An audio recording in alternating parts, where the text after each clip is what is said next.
Chapter 49. White snow and red plum blossom in the crystal world. The pretty girl, fragrant with powder, cuts some meat and eats it. Xiangling, we will now proceed. Perceived the young ladies engaged in chatting and laughing, and went up to them with a smiling countenance. Just you look at this stanza, she said. If it's all right, then I'll continue my studies. But if it isn't worth anything, I'll banish at once from my mind all idea of going in for versification. With these words, she handed the verses to Daiyu and her companions. When they came to look at them, they found this to be their burden. If thou wouldst screen Selena's beauty as sheen, thou'lt find it hard. Her shadows are by nature full of grace, frigid her form. A row of closed stones batter, while she lights 1,000 lay. When her disc's half and the cock crows at the 5th watch, 'tis cold. Wrapped in my green cloak in autumn, I hear flutes on the stream. While in the tower the red-sleeved maid leans on the rails at night. She feels also constrained to ask of the goddess Chang'o why it is that she does not let the moon ear remain round. This stanza is not only good, they with one voice exclaimed after perusing it, but it's original, it's charming. It bears out the proverb, in the world, there's nothing difficult. The only thing hard to get at is a human being with a will. We'll certainly ask you to join our club. Xiangling caught this remark. But so little did she credit it that, fancying that they were making fun of her, she still went on to press Daiyu, Bao-Chiau and the other girls to give her their opinions. But while engaged in speaking, she spied a number of young waiting maids and old matrons come with hurried step. Several young ladies and ladies have come, they announced smilingly. But we don't know any of them. So your ladyship and you young ladies had better come at once and see what relatives they are. What are you driving at? Li Wan laughed. You might, after all, state distinctly whose relatives they are. Your ladyship's 2 young sisters have come. The matrons and maids rejoined smiling. There's also another young lady who says she's Miss Shue's cousin, and a gentleman who pretends to be Mr. Xu Pian's junior cousin. We are now off to ask Mrs. Xu to meet them. But your ladyship and the young ladies might go in advance and greet them. As they spoke, they straightway took their leave. Has our Xu Ko come along with his sisters? Bao-Chiau inquired with a smile. My aunt has probably also come to the capital, Li Wan laughed. How is it they've all arrived together? This is indeed a strange thing. Then adjourning in a body into Madame Wang's drawing rooms, they saw the floor covered with a black mass of people.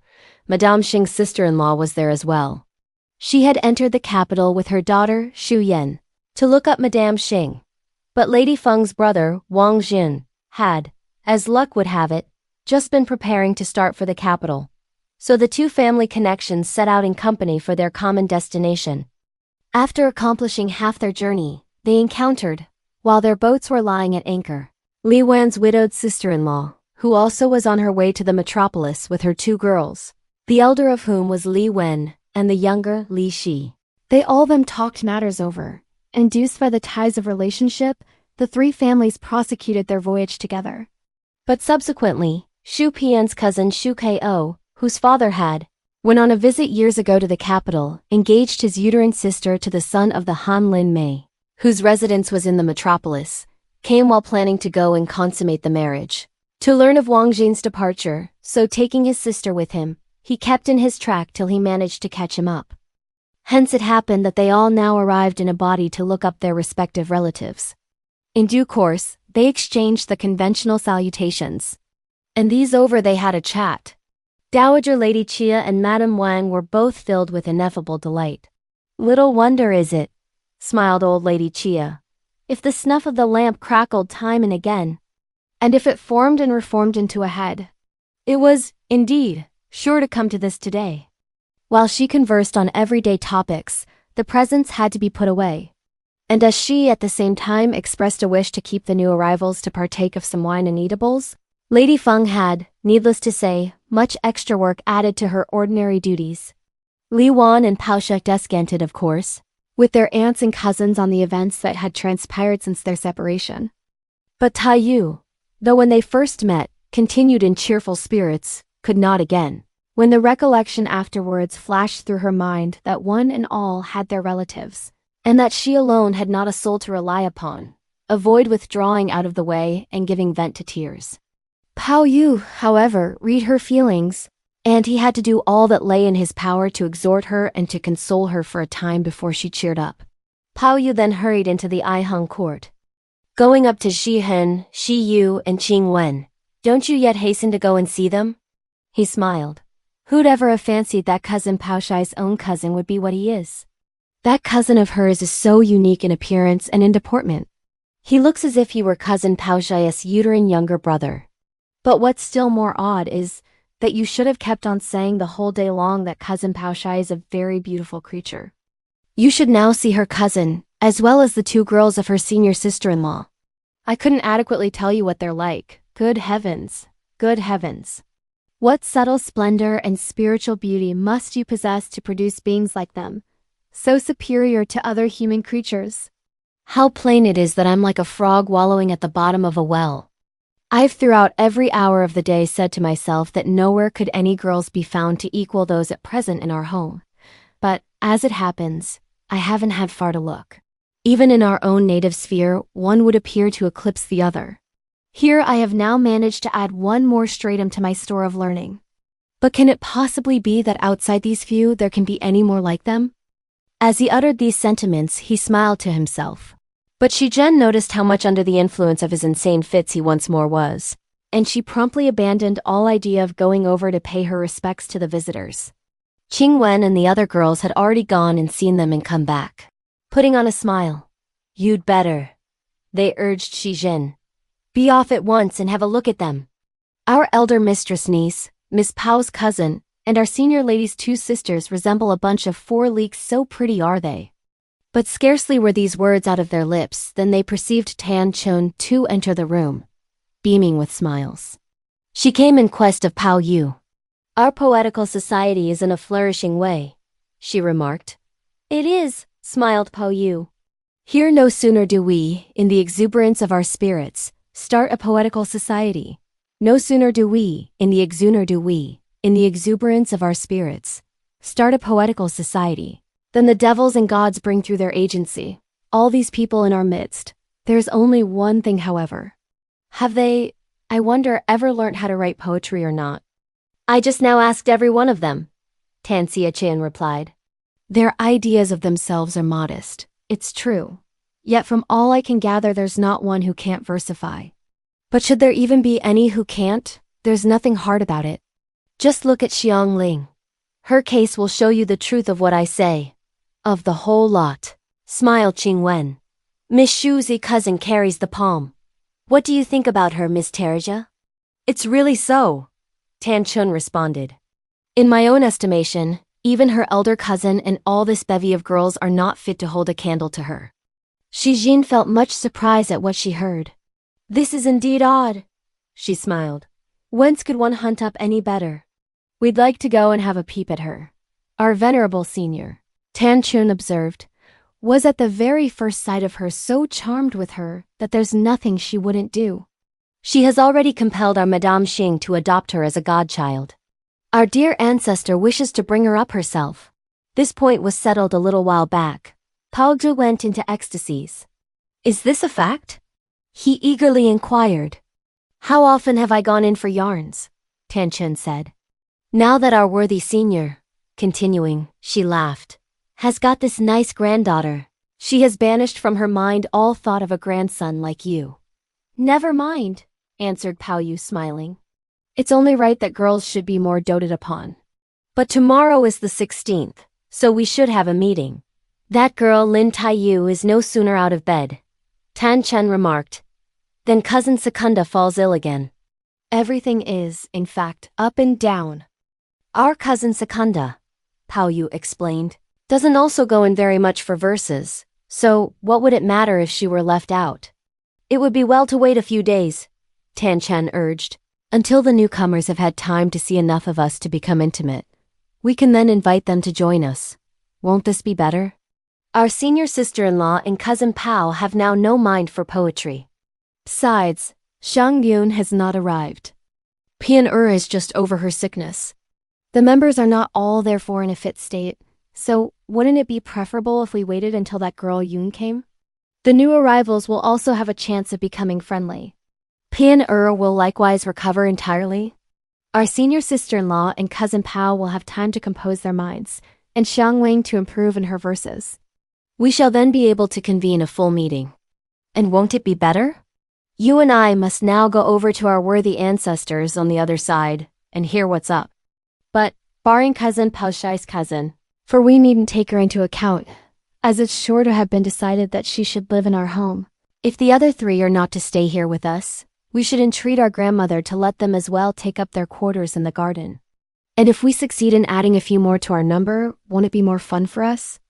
Baoyu at these words was so much the more gratified that his very eyebrows distended and his eyes laughed. You've got your wits about you, he speedily exclaimed. My mind is ever so dull. I've vainly given way to a fit of joy. But to think of these contingencies was beyond me. So saying, the two cousins repaired together to their grandmother's suite of apartments, where, in point of fact, Madame Wang had already gone through the ceremony of recognizing Shu Pao Si Aeon as her godchild. Dowager Lady Chia's fascination for her, however, was so much out of the common run that she did not tell her to take up her quarters in the garden. Of a night, she therefore slept with old Lady Chia in the same rooms, while Shu Ko put up in Shu Pian's study. Your niece needn't either return home, Dowager Lady Chia observed to Madame Xing. Let her spend a few days in the garden and see the place before she goes. Madame Xing's brother and sister-in-law were, indeed, in straitened circumstances at home. So much so that they had, on their present visit to the capital, actually to rely upon such accommodation as Madame Xing could procure for them and upon such help towards their traveling expenses as she could afford to give them. When she consequently heard her proposal, Madame Xing was, of course, only too glad to comply with her wishes, and readily she handed Xing Shuyan to the charge of Lady Feng. But Lady Feng, bethinking herself of the number of young ladies already in the garden, of their divergent dispositions and, above all things, of the inconvenience of starting a separate household, deemed it advisable to send her to live along with Ying Qin. For in the event, she thought, of Xing Shuyan meeting afterwards with any contrarieties, she herself would be clear of all responsibility, even though Madame Xing came to hear about them. Deducting, therefore, any period spent by Xing Shuyan on a visit home, Lady Feng allowed Xing Shuyan as well, if she extended her stay in the Garden of Broad Vista for any time over a month, an amount equal to that allotted to Ying Qin. Lady Feng weighed with unprejudiced eye Xing Shuyan's temperament and deportment. She found in her not the least resemblance to Madame Xing, or even to her father and mother, but thought her a most genial and love-inspiring girl. This consideration actuated Lady Feng, not to deal harshly with her, but to pity her instead for the poverty in which they were placed at home, and for the hard lot she had to bear, and to treat her with far more regard than she did any of the other young ladies. Madame Xing, however, did not lavish much attention on her. Dowager Lady Chia, Madame Wang and the rest had all along been fond of Li Wan for her virtuous and benevolent character. Besides, her continence in remaining a widow at her tender age commanded general esteem. When they therefore now saw her husbandless sister-in-law come to pay her a visit, they would not allow her to go and live outside the mansion. Her sister-in-law was, it is true, extremely opposed to the proposal, but as Dowager Lady Chia was firm in her determination, she had no other course but to settle down, along with Li Wen and Li Shi, in the Daoxiang village. They had by this time assigned quarters to all the newcomers when, who would have thought it, Shi Ting, Marquis of Zhongqing, was once again appointed to a high office in another province, and he had shortly to take his family and proceed to his post. But so little could old Lady Chia brook the separation from Xiangyuan that she kept her behind and received her in her own home. Her original idea was to have asked Lady Feng to have separate rooms arranged for her, but Xu Xiangyun was so obstinate in her refusal, her sole wish being to put up with Baochiau, that the idea had, in consequence, to be abandoned. At this period, the Garden of Broad Vista was again much more full of life than it had ever been before. Li Wan was the chief inmate. The rest consisted of Ying Chun, Tan Chun, Shi Chun, Baochiau, Daiyu, Xiangyun, Li Wen, Li Shi Pao Si Ajian, and Xing Shuyan. In addition to these, there were Lady Feng and Baoyu. so that they mustered 30 in all. As regards age, irrespective of Li Wan, who was by far the eldest, and Lady Feng, who came next, the other inmates did not exceed 14, 16 or 17. But the majority of them had come into the world in the same year, though in different months, so they themselves could not remember distinctly who was senior and who junior. Even Dowager Lady Chia, Madame Wang, and the matrons and maids in the household were unable to tell the differences between them with any accuracy, given as they were to the simple observance of addressing themselves promiscuously and quite at random by the 4 words representing female cousin and male cousin. Xiangling was gratifying her wishes to her heart's content, and devoting her mind exclusively to the composition of verses, not presuming, however, to make herself too much of a nuisance to Bao-Chiau, when, by a lucky coincidence, Xiangyun came on the scene. But how was it possible for one so loquacious as Xing'an to avoid the subject of verses when Xingling repeatedly begged her for explanations? This inspirited her so much the more that not a day went by, yea, not a single night, on which she did not start some loud argument and lengthy discussion. You really? Bao-Chiau felt impelled to laugh. Kick up such a din that it's quite unbearable. Fancy a girl doing nothing else than turning poetry into a legitimate thing for raising an argument. Why, were some literary persons to hear you, they would, instead of praising you, have a laugh at your expense and say that you don't mind your own business. We hadn't yet got rid of Xiangling with all her rubbish, and here we have a chatterbox like you thrown on us. But what is it that mouth of yours keeps on jabbering? What about the bathos of Tu Kung-pu? And the unadorned refinement of Wei Su-shu? What also about Wen Pishaw's elegant diction? And Li Aishan's abstruseness? A pack of silly fools that you are. Do you in any way behave like girls should? These sneers evoked laughter from both Xiangling and Xiangyun. But in the course of their conversation, they perceived Bao-Chiau drop in, with a waterproof wrapper thrown over her, so dazzling with its gold and purplish colors that they were at a loss to make out what sort of article it could be. Where did you get this? Bao-Chiau eagerly inquired. It was snowing, Bao-Chiau smilingly replied. So her venerable ladyship turned up this piece of clothing and gave it to me. Xiangling drew near and passed it under inspection. No wonder, she exclaimed. It looks so handsome. It's verily woven with peacock's feathers. What about peacock's feathers? Xiangyun laughed. It's made of the feathers plucked from the heads of wild ducks. This is a clear sign that our worthy ancestor is fond of you, for with all her love for Baoyu, she hasn't given it to him to wear. Truly does the proverb say that every human being has his respective lot. Bao-Chiau smiled. Nothing ever was further from my thoughts than that she would, at this juncture, drop on the scene. Come she may, but here she also gets our dear ancestor to lavish such love on her. Unless you stay with our worthy senior, Xiangyun said, do come into the garden. You may romp and laugh and eat and drink as much as you like in these 2 places. But when you get over to Madame Xing's rooms, talk and joke with her, if she be at home, to your heart's content. It won't matter if you tarry ever so long. But should she not be in, don't put your foot inside. For the inmates are many in those rooms and their hearts are evil. All they're up to is to do us harm. These words much amused Po-Chang, Pa-Chin, Xiangling, Ying-Er, and the others present. Were one to say, Bao-Chiau smiled, that you're heartless, it wouldn't do, for you've got a heart. But despite your having a heart, your tongue is, in fact, a little too outspoken. You should really today acknowledge this Xian-Er of ours as your own sister. This article of clothing, Xiangyun laughed, casting another glance at Pao Chin, is only meet for her to wear. It wouldn't verily look well on anyone else. Saying this, she espied Hu Po enter the room.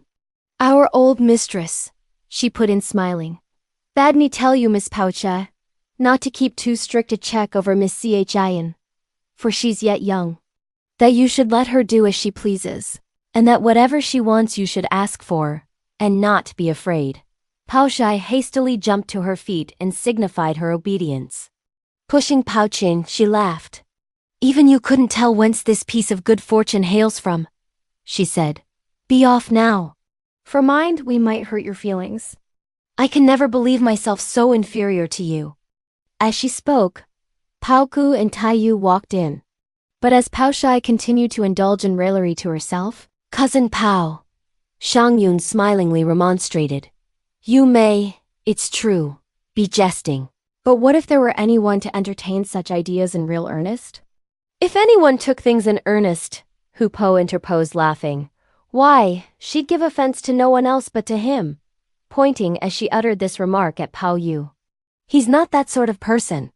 Pao Chiai and Xiangyun simultaneously ventured, with a significant smile. "If it isn't he," Hu Po proceeded, still laughing, "it's she," turning again her finger towards Daiyu. Xiangyun expressed not a word by way of rejoinder. "That's still less likely," Bao-Chiau smiled, "for my cousin is like her own sister, and she's far fonder of her than of me. How could she therefore take offense? Do you credit that nonsensical trash uttered by Yun Yer? Why, what good ever comes out of that mouth of hers?" Pao Yu was ever well aware that Daiyu was gifted with a somewhat mean disposition. He had not, however, as yet come to learn anything of what had recently transpired between Daiyu and Bao-Chiau. He was therefore just giving way to fears lest his grandmother's fondness for Bao-Chiau should be the cause of her feeling dejected. But when he now heard the remarks passed by Xiangyun, and the rejoinders made on the other hand by Bao-Chiau, and when he noticed how different Daiyu's voice and manner were from former occasions, and how they actually bore out Bao-Chiau's insinuation, he was at a great loss how to solve the mystery. "These two," he consequently pondered, "were never like this before.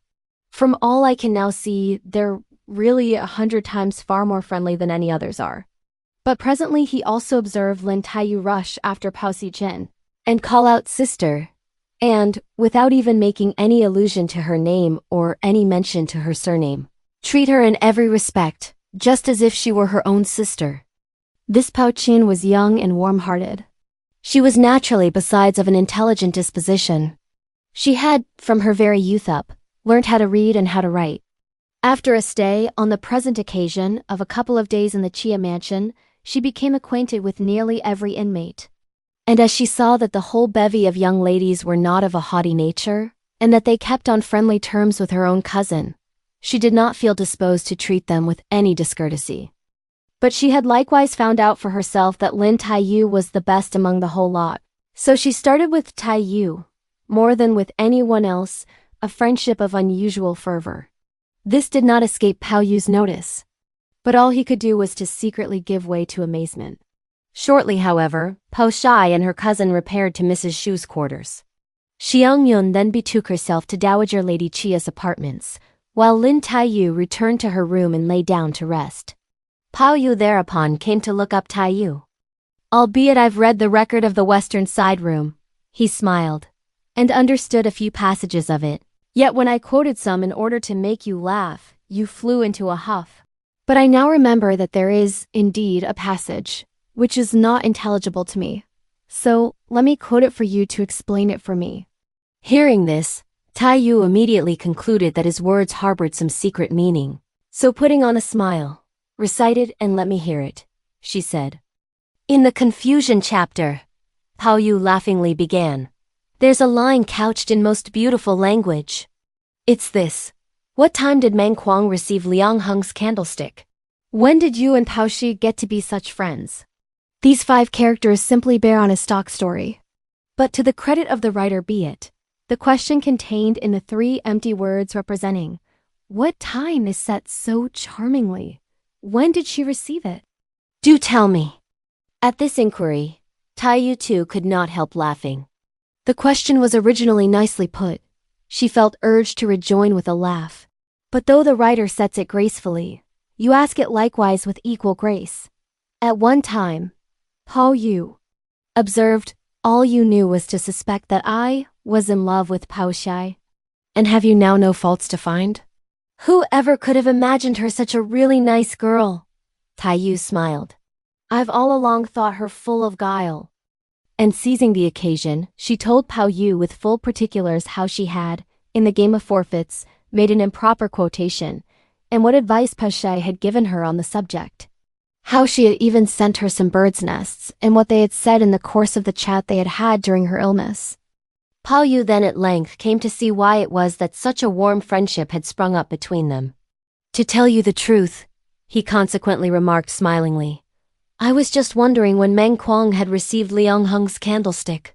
And lo, you indeed got it when a mere child and through some reckless talk, and your friendship was sealed.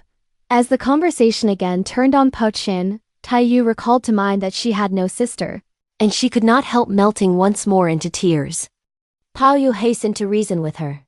This is again bringing trouble upon yourself, he argued. Just see how much thinner you are this year than you were last. And don't you yet look after your health? You deliberately worry yourself every day of your life. And when you've had a good cry, you feel at last that you've acquitted yourself of the duties of the day. Of late, Daiyu observed, drying her tears, I feel sore at heart. But my tears are scantier by far than they were in years gone by. With all the grief and anguish which gnaw my heart, my tears won't fall plentifully. This is because weeping has become a habit with you, Baoyu added.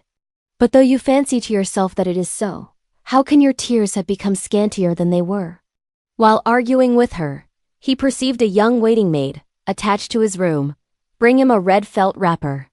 Our senior mistress, Lady Cao Xueqin, she went on, has just sent a servant to say that, as it snows, arrangements should be made for inviting people tomorrow to write verses. But hardly was this message delivered, than they saw Li Wan's maid enter and invite Daiyu to go over. Baoyu then proposed to Daiyu to accompany him, and together they came to the Daoxiang village. Daiyu changed her shoes for a pair of low shoes made of red-scented sheepskin, ornamented with gold and hollowed clouds. She put on a deep red crepe cloak, lined with white fox fur, girdled herself with a lapis lazuli-colored sash, decorated with bright green double rings and 4 scepters, and covered her head with a hat suitable for rainy weather. After which, the 2 cousins trudged in the snow, and repaired to this side of the mansion. Here they discovered the young ladies assembled, dressed all alike in deep red felt or camlet capes, with the exception of Li Wan, who was clad in a woolen jacket, buttoning in the middle. Xu Baoxiu wore a pinkish-purple twilled pelisse, lined with foreign pa fur, worked with threads from abroad, and ornamented with double embroidery. Xing Shuyan was still attired in an old costume she ordinarily used at home, without any garment for protection against the rain. Shortly, Shi Shangwan arrived. She wore the long pelisse, given her by Dowager Lady Chia, which gave warmth both from the inside and outside, as the top consisted of martenhead fur, and the lining of the long-haired coat of the dark gray squirrel. On her head, she had a deep red woolen hood, made à la Cao Xueqin, with designs of clouds scooped out on it. This was lined with gosling yellow, gold-streaked silk. Round her neck, she had a collar of sable fur. Just see here! Daiyu was the first to shout with a laugh. Here comes Sun Xingche, the monkey walker. Lo, like him, she holds a snow cloak, and purposely puts on the air of a young bewitching ape. Look here, all of you. Xiang Yun laughed. See what I wear inside. So, saying, she threw off her cloak. This enabled them to notice that she wore underneath a half-new garment with 3 different colored borders on the collar and cuffs, consisting of a short pelisse of russet material lined with ermine and ornamented with dragons embroidered in variegated silks whose coils were worked with golden threads. The lapel was narrow. The sleeves were short. The folds buttoned on the side. Under this, she had a very short light red brocaded satin bodkin, lined with fur from fox's ribs. Round her waist was lightly attached a many-hued palace sash, with butterfly knots and long tassels. On her feet, she too wore a pair of low shoes made of deer leather. Her waist looked more than ever like that of a wasp, her back like that of the gibbon. Her bearing resembled that of a crane, her figure that of a mantis. Her weak point, they laughed unanimously, is to get herself up to look like a young masher. But she does, there's no denying, cut a much handsomer figure like this than when she's dressed up like a girl. Lose no time, Xiang Yun smiled, in deliberating about writing verses, for I'd like to hear who is to stand treat. According to my idea, Li Wan chimed in. I think that as the legitimate day, which was yesterday, has gone by, it would be too long to wait for another proper date. As luck would have it, it's snowing again today. So won't it be well to raise contributions among ourselves and have a meeting, will thus be able to give the visitors a greeting and to get an opportunity of writing a few verses. But what are your views on the subject? This proposal is excellent. Baoyu was the first to exclaim. The only thing is that it's too late today. And if it clears up by tomorrow, there will be really no fun. It isn't likely, cried out the party with one voice, that this snowy weather will clear up. But even supposing it does, the snow which will fall during this night will be sufficient for our enjoyment. This place of mine is nice enough. It's true, Li Wan added. Yet it isn't up to the Lu Shu Pavilion. I've already therefore dispatched workmen to raise earthen couches, so that we should all be able to sit round the fire and compose our verses. Our venerable senior, I fancy, is not sure about caring to join us. Besides, this is only a small amusement between ourselves, so if we just let that Huzi Feng know something about it, it will be quite enough. A tale from each of you will be ample, but send your money to me here. As regards Xiangling, Bao-Chiau, Li Wen, Li Shi and Xu Yan, the 5 of them, we needn't count them. Neither need we include the 2 girls of our number who are ill, nor take into account the 4 girls who've asked for leave.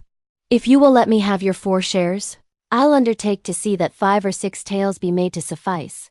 Baochiau and the others without exception signified their acquiescence. They consequently proceeded to propose the themes and to fix upon the rhymes. I've long ago, smiled Li Wan, settled them in my own mind. So tomorrow at the proper time you'll really know all about them. At the conclusion of this remark, they indulged in another chat on irrelevant topics. And this over, they came into old Lady Chia's quarters. Nothing of any note transpired during the course of that day. At an early hour on the morrow, Baoyu, for he had been looking forward with such keen expectation to the coming event, that he had found it impossible to have any sleep during the night, jumped out of bed with the first blush of dawn. Upon raising his curtain and looking out, he observed that, albeit the doors and windows were as yet closed, a bright light shone on the lattice sufficient to dazzle the eyes, and his mind began at once to entertain misgivings, and to feel regrets, in the assurance that the weather had turned out fine, and that the sun had already risen. In a hurry, he simultaneously sprung to his feet, and flung the window frame open. Then casting a glance outside from within the glass casement, he realized that it was not the reflection of the sun, but that of the snow, which had fallen throughout the night to the depth of over a foot, and that the heavens were still covered as if with twisted cotton and unraveled floss. Baoyu got, by this time, into an unusual state of exhilaration. Hastily calling up the servants, and completing his ablutions, he robed himself in an eggplant-colored camlet, fox-fur-lined pelisse, donned a short-sleeved falconry surtout ornamented with water dragons, tied a sash round his waist, threw over his shoulders a fine bamboo waterproof, covered his head with a golden rattan rain hat, put on a pair of sha tang wood clogs, and rushed out with precipitate step towards the direction of the Lu Shu Pavilion. As soon as he sallied out of the gate of the courtyard, he gazed on all 4 quarters. No trace whatever of any other color, but white, struck his eye. In the distance stood the green fir trees and the kingfisher-like bamboos. They too looked, however, as if they were placed in a glass bowl. Forthwith he wended his way down the slope and trudged along the foot of the hill. But the moment he turned the bend, he felt a whiff of cold fragrance come wafted into his nostrils. Turning his head, he espied 10 and more red plum trees, over at Miao Yuas in the Lungti Zui Monastery. They were red like very rouge, and, reflecting the white color of the snow, they showed off their beauty to such an extraordinary degree as to present a most pleasing sight. Baoyu quickly stood still, and gazed, with all intentness, at the landscape for a time. But just as he was proceeding on his way, he caught sight of someone on the wasp-waist wooden bridge, advancing in his direction, with an umbrella in hand. It was the servant, dispatched by Li Wan, to request Lady Peng to go over. On his arrival in the Lu Shu Pavilion, Baoyu found the maids and matrons engaged in sweeping away the snow and opening a passage. This Lu Shu, Water Rush Snow Pavilion was, we might explain, situated on a side hill, in the vicinity of a stream and spanned the rapids formed by it. The whole place consisted of several thatched roofs, mud walls, side fences, bamboo lattice windows and pushing windows, out of which fishing lines could be conveniently dropped. On all four sides flourished one mass of reeds, which concealed the single path out of the pavilion. Turning and twisting, he penetrated on his way through the growth of reeds until he reached the spot where stretched the bamboo bridge leading to the lotus fragrance arbor. The moment the maids and matrons saw him approach with his waterproof wrapper thrown over his person and his rain hat on his head, they with one voice laughed. "We were just remarking that what was lacking was a fisherman. And lo, now we've got everything that was wanted. The young ladies are coming after their breakfast." "You're in too impatient a mood." At these words, Baoyu had no help but to retrace his footsteps. As soon as he reached the Xintang pavilion, he perceived Tan Chun issuing from the Cao Xueqin study, wrapped in a deep red woolen waterproof, and a Kuan Yin hood on her head, supporting herself on the arm of a young maid. Behind her followed a married woman, holding a glazed umbrella made of green satin. Baoyu knew very well that she was on her way to his grandmother's, so speedily halting by the side of the pavilion, he waited for her to come up. The two cousins then left the garden together and betook themselves to the front part of the mansion. Bao-Chiau was at the time in the inner apartments, combing her hair, washing her hands and face and changing her apparel. Shortly, the whole number of girls arrived. "I feel peckish," Baoyu shouted, and again he tried to hurry the meal. It was with great impatience that he waited until the eatables could be laid on the table. One of the dishes consisted of kid boiled in cow's milk. "This is medicine for us who are advanced in years," old lady Chia observed. "They're things that haven't seen the light.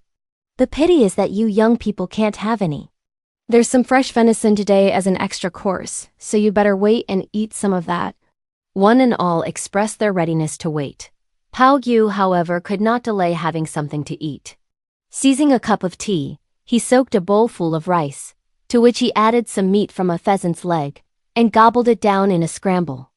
"I'm well aware," Dowager Lady Chia said, "that as you're up to something again today, you people have no mind even for your meal. Let them keep," she therefore cried, "that venison for their evening repast." "What an idea," Lady Feng promptly put in. "We'll have enough with what remains of it." Shi Shangyan thereupon consulted with Baoyu. "As there's fresh venison," she said, "wouldn't it be nice to ask for a haunch and take it into the garden and prepare it ourselves? We'll thus be able to sat our hunger and have some fun as well." At this proposal, Baoyu actually asked Lady Feng to let them have a haunch, and he bade a matron carry it into the garden. Presently they all got up from table. After a time, they entered the garden and came in a body to the Lushu pavilion to hear Li Wan give out the themes and fix upon the rhymes. But Xiang Yun and Baoyu were the only two of whom nothing was seen. "Those two," Daiyu observed, "can't get together. The moment they meet, how much trouble doesn't arise. They must surely have now gone to hatch their plans over that haunch of venison." These words were still on her lips when she saw sister-in-law Li coming also to see what the noise was all about. "How is it," she then inquired of Li Wan, "that young fellow with the jade and that girl with the golden unicorn round her neck, both of whom are so cleanly and tidy and have besides ample to eat, are over there conferring about eating raw meat? There they are chatting, saying this and saying that. But I can't see how meat can be eaten raw." This remark much amused the party. "How dreadful!" they exclaimed. "Be quick and bring them both here." "All this fuss," Daiyu smiled, "is the work of that girl Yun? I'm not far off again in my surmises." Li Wan went out with precipitate step in search of the cousins. "If you two are bent upon eating raw meat," she cried, "I'll send you over to our old seniors. You can do so there. What will I care then if you have a whole deer raw and make yourselves ill over it? It won't be any business of mine. But it's snowing hard and it's bitterly cold, so be quick and go and write some verses for me and be off." "We're doing nothing of the kind," Baoyu hastily rejoined. "We're going to eat some roasted meat." "Well, that won't matter," Li Wan observed. And seeing the old matrons bring an iron stove, prongs and a gridiron of iron wire. "Mind you don't cut your hands," Li Wan resumed, "for we won't have any crying." This remark concluded, she walked in. Lady Feng had sent Ping Er from her quarters to announce that she was unable to come, as the issue of the customary annual money gave her just at present plenty to keep her busy. Xiang Yun caught sight of Ping and would not let her go on her errand. But Ping too was fond of amusement, and had ever followed Lady Feng everywhere she went. So, when she perceived what fun was to be got, and how merrily they joked and laughed, she felt impelled to take off her bracelets and to join them. The trio then pressed around the fire, and Ping wanted to be the first to roast 3 pieces of venison to regale themselves with. On the other side, Bao-Chiau and Daiyu had, even in ordinary times, seen enough of occasions like the present. They did not therefore think it anything out of the way. But Bao-Chiau and the other visitors, inclusive of sister-in-law Li, were filled with intense wonder. Tanchun had, with the help of Li Wan and her companions, succeeded by this time in choosing the subjects and rhymes. "Just smell that sweet fragrance," Tanchun remarked. "One can smell it even here. I'm also going to taste some." So speaking, she too went to look them up. But Lei Wan likewise followed her out. "The guests are all assembled," she observed.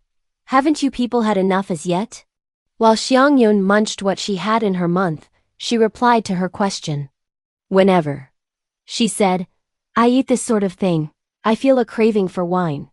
It's only after I've had some that I shall be able to rhyme.